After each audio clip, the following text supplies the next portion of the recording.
Today's video is our third and final video in our special long-term care series. In our first video, we talked about long-term care, what it is, who might need it, and what the costs might look like. In our second video last week, we talked about how to know should you consider long-term care. We looked at 5 questions that Kiplinger Personal Finance presents to us to help you determine should you consider purchasing long-term care insurance or should you just plan on paying for long-term care yourself. So in today's video, we are going to offer you some solutions that are not traditional long-term care insurance. These are things that we actually recommend to our own clients. Yeah, Amber, when people think of long-term care insurance, they most often think of paying a monthly or quarterly or even annual premium to an insurance company. By paying the premium, the insurance company promises to pay a certain daily benefit should they need long-term care, $100 a day, $200 a day, whatever have you. The problem with these types of insurance policies is they're extremely expensive and getting more and more expensive. When these policies first came out decades ago, we didn't know how quickly the cost of long-term care was going to skyrocket. So the insurance companies have gone back to their policy owners and said, hey, you have to pay up. We know we charged you $2,500 a year last year, now it's $3,000. Next year it's gonna be $3,200. I can't tell you how many of these policy notices I've reviewed for clients to say, is it worth keeping this policy at these costs? So for most people, that's not the best option. They do have a place for certain plans, particularly if you are trying to qualify for Medicaid maybe, and you can get into a state partnership plan. We're not gonna discuss those today, that's very complicated. What we want to present today are some alternatives to that traditional type of policy. So the first thing we want to talk about is actually a hybrid plan, and we call it a hybrid plan because it's actually life insurance and long-term care. Not long-term care insurance, right, but it does have long-term care benefits. So let's take a look at how that works. Amber, some of these are also called combo plans too, hybrid or combo. And these came about as a result of changes that Congress made to the tax law to actually allow these life insurance plans to pay out for long-term care. So Amber, a lot of times when we run retirement income plans for people, we say, hey, look, 25, 30 years from now, you will not have spent all of your assets during your retirement. You lived a great, comfortable retirement. You hit your bucket list items, but there's still this pile of cash at the end of the game. So what that tells us is, hey, maybe we should take a portion of that and set it aside for long-term care just in case. So I'm gonna give you an example of that. Here's Sally's sample. She's 65 years old. We ran her retirement income plan and found she's gonna have between $450,000 and $500,000 left in her accounts 30 years from now that she's not gonna spend in retirement. So we said, let's take $250,000 of that and purchase one of these hybrid plans that you called it. And here's how it would work for a 65-year-old female. $250,000 would purchase a life insurance policy with a death benefit of $375,000. I wanna pause right there. So what we're saying is we're going to guarantee Sally that if she takes $250,000 today, she'll have $375,000 of death benefit. So if Sally never needs long-term care insurance, her beneficiaries will receive $375 instead of $250. With me so far? I'm with you. Okay, let's go back to the chart. We also tell Sally that should she actually need long-term care insurance, that $375 will double to $750,000. Now this plan will pay out up to $11,254 per month. So here's how it works. The first $375,000 to come out of the policy reduces the death benefit.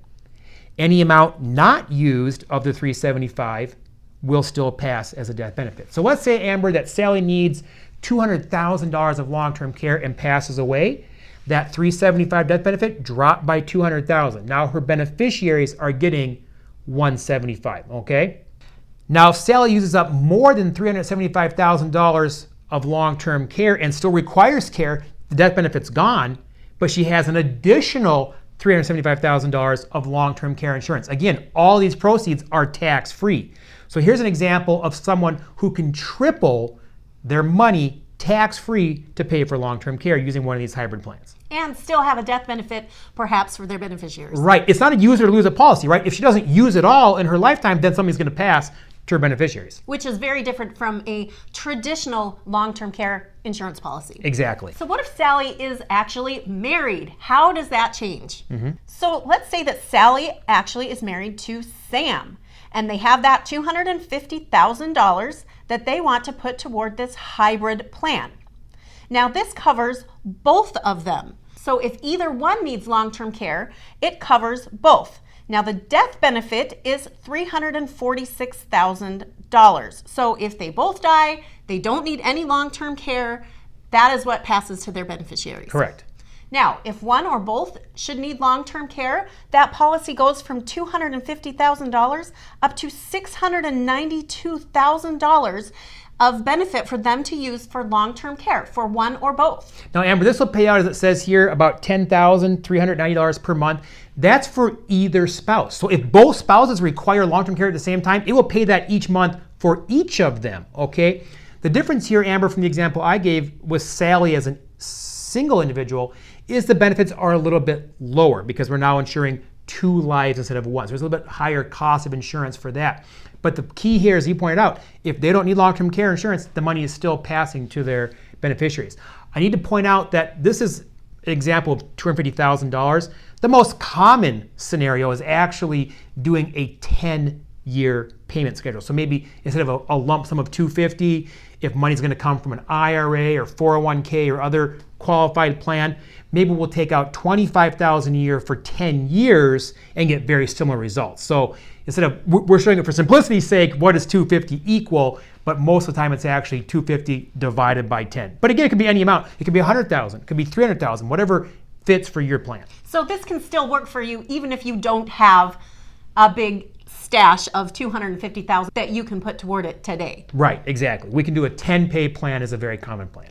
Now, Amber, as an accredited tax advisor, this is something I'm really excited about. The Pension Protection Act changed the law as it relates to long-term care insurance and certain financial products. So here's what the Pension Protection Act did. It said if an investor has purchased a non-qualified or after-tax annuity and has untaxed gains inside of that annuity, they can actually use those gains and pull them out tax-free to pay for long-term care. So let me give you an example here, Amber. Say that again, Sally Sample, 65 years old, back in her 50s, she bought an annuity with $100,000. While she was still working, that grew tax deferred. She didn't have to pay any tax on the gains, and over the years, that's accrued $50,000 of interest. So she put in $100,000, she's now got $150,000. She has not yet paid tax on the $50,000 of interest. What the Pension Protection Act allows her to do is actually transfer that annuity tax-free to a Pension Protection Act annuity, and it would look something like this. That $150,000 would actually generate $375,000 almost, just under $375,000 for long-term care. And here's how it works. Essentially, the tax law says when you take money out of your annuity, gains come out first. So what this plan says is those $50,000 of taxable gains will come out and reduce your basis in the contract. If Sally doesn't need any long-term care at all, the annuity still has $150,000 in it. It's going to pass to the beneficiaries that are named in the contract, and they're going to have to pay tax on the $50,000 of interest. But if Sally needs long-term care, she can draw that all the way down to zero, having never paid tax on the $50,000 of gain, and actually have $375,000 available for long-term care. So she's more than doubled it, paying it out at about $6,200 per month. And she's cut down on her tax bill. That's right. So she gets to not only increase the amount she has to pay for long-term care, she does it tax-free and minimizes taxes on this other account. Good point. So these are two great ways that you can have long-term care protection without buying traditional long-term care insurance. And as we said before, Amber, you can set these up on a lifetime pay, 20 years, 10 years. We're giving some simple examples of what a lump sum looks like. But again, most often it's not done in a lump sum. And it's really, again, if you've watched the previous videos and said, hey, I might need long-term care insurance, I don't want to pay these costs, how can you reposition certain assets to provide more coverage for long-term care and get it tax-free? And if this is something you feel like you could use some help with, you can go to workwithnewgen.com and schedule a 15-minute introductory phone call with us. We can see, based on your retirement income plan, how much you might be able to set aside for long-term care today and provide protection for the future in a tax-free manner. Because you can make the rest of your life the best of your life. Plan now to retire happy.